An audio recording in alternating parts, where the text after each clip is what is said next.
बिस्मिल्लाहिर्रहमानिर्रहीम। अस्सलाम वालेकुम व्यूअर्स, आप देख रहे हैं डाइनिंग और मसल्स और हड्डियों को मजबूत बनाने के लिए कैल्शियम फास्फोरस की ताकत से भरपूर कलाकंद के जायके वाली आज हम बर्फी बना रहे हैं। रेसिपी पसंद आए तो चैनल को सब्सक्राइब कर दें, बेल आइकन को ऑल पे कर देने से आपको वीडियो का नोटिफिकेशन सबसे पहले फ्री में मिल जाएगा। इस मजेदार से बर्फी को बनाने के लिए 1 किलो ताज़ा उबला हुआ फुल क्रीम मिल्क लिया है। 1/4 कप पानी थोड़ा सा मिक्स करते हुए इसमें शामिल कर देते हैं। जैसे दूध में पहला उबाल आएगा ना तो चम्मच चलाते हुए हीट को बिल्कुल लो कर रहे हैं। सर्दियों के आगाज के साथ ही बहुत फ्रेश से संघाड़े आ गए हैं। आपके अंदाजे के लिए बताती चलूं, ये वजन में 560 ग्राम है, यानी 1 पाउंड से थोड़ा सा ज्यादा। संघाड़े को 3 से 4 पानियों में खूब अच्छी तरह से धो रहे हैं। देखें पानी कितना गदला हो गया है। जब तक मुकम्मल तौर पे पानी साफ ना निकल आए तब तक इसे वॉश करें। इसके साथ ही मीडियम लो हीट ऑन कर ली है। जैसे ये बॉइलिंग पॉइंट पे आए तो तकरीबन 40 मिनट तक लो हीट पे इसे उबाल लिया है। जल्दी ठंडा करने के लिए 2 से 3 बार इसे दोबारा से धो रहे हैं। जिस तरह से हम संतरा छीलते हैं ना, हल्का सा छुरी से कट लगा लेने के बाद आसानी से आप इसे छील सकते हैं। संघाड़े 2 से 3 किस्म के होते हैं। इसका छिलका तो काफी ज्यादा मोटा है।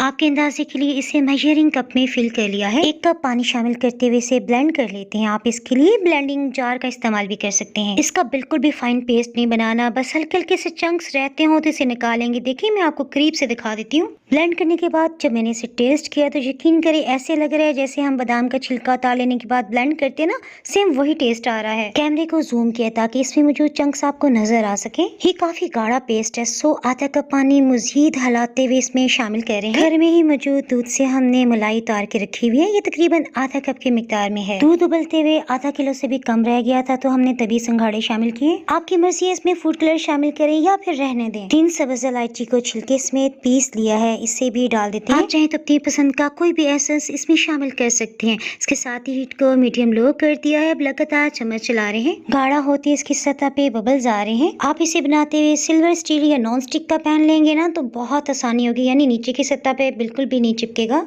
4 खाने वाले चम्मच इसमें कुकिंग ऑयल शामिल कर देते हैं। जब तक ये मुकम्मल तौर पे गाढ़ा नहीं होगा उस वक्त तक हम चीनी नहीं डालेंगे। अगर आप हलवाई स्टाइल गाजर की बर्फी की रेसिपी जानना चाहते हैं तो ऊपर आई बटन में आपको लिंक नजर आ रहा होगा, उसे क्लिक करके रेसिपी देख सकते हैं। इस स्टेज पे आपके पास 3 ऑप्शन है। आप चाहें तो शुगर फ्री बना लें, नॉर्मल मीठे पसंद करते हैं तो 5 खाने वाले चम्मच डाल लें, अदरवाइज तेज मीठे के लिए आप 7 खाने वाले चम्मच चीनी भी डाल सकते हैं। ये काफी हद तक गाढ़ा हो गया। सो 1 खाने वाला चम्मच देसी घी और अपनी मर्जी के ड्राई फ्रूट्स शामिल कर लें। आपने देखा ड्राई फ्रूट्स हमेशा मैं लास्ट में शामिल करती हूँ ताकि इनकी ग़िज़ाइयत ज़ाया ना हो। और ड्राई फ्रूट्स को हमेशा काटने से पहले अच्छी तरह धो लें क्योंकि इन्हें महफूज करने के लिए केमिकल्स का इस्तेमाल किया जाता है। इसे जल्दी ठंडा करने के लिए प्लेट में निकाल लेते हैं। आप इसे यूं भी सर्व करेंगे ना तो यकीन करें आपको लगेगा जैसे आप कलाकंद खा रहे हैं। बना लेने के बाद अबू जी को टेस्ट करवाया, वो कहते बेटा ये तो लग रहा है हम कलाकंद खा रहे हैं। बर्फी की शेप देने के लिए मोल्ड के ऊपर हमने मक्खन लगा लिया था। चम्मच या स्पैचुला की मदद से लेवल में कर लेते हैं। ये बर्फी आपको किसी भी बेकरी से नहीं मिल सकती और यकीन जाने बगैर खोया डाले ऐसे लग रहा था जैसे हमने ढेर खोए डाले। शदीद सर्दी का मौसम है, सो चाहे तो इसे 3 घंटे बाद काट लें और चाहे तो रात भर रहने दें। मोल्ड में से पहला पीस निकालते हुए आपको थोड़ी सी मुश्किल होगी, उसके बाद आप आसानी से निकाल सकते हैं। तकरीबन 1 किलो बर्फी तैयार हो गई है।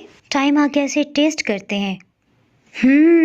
अल्हम्दुलिल्लाह। रेसिपी पसंद आए तो वीडियो को लाइक और शेयर जरूर कर दीजिएगा। मजीद रेसिपी देखने के लिए डाइनिंग गार्ड को आप यूट्यूब, इंस्टाग्राम और फेसबुक पे फॉलो कर सकते हैं। फिर मिलेंगे मज़ेदार सी रेसिपी के साथ। उस वक्त तक के लिए दुआओं में याद रखें। अल्लाह हाफिज़।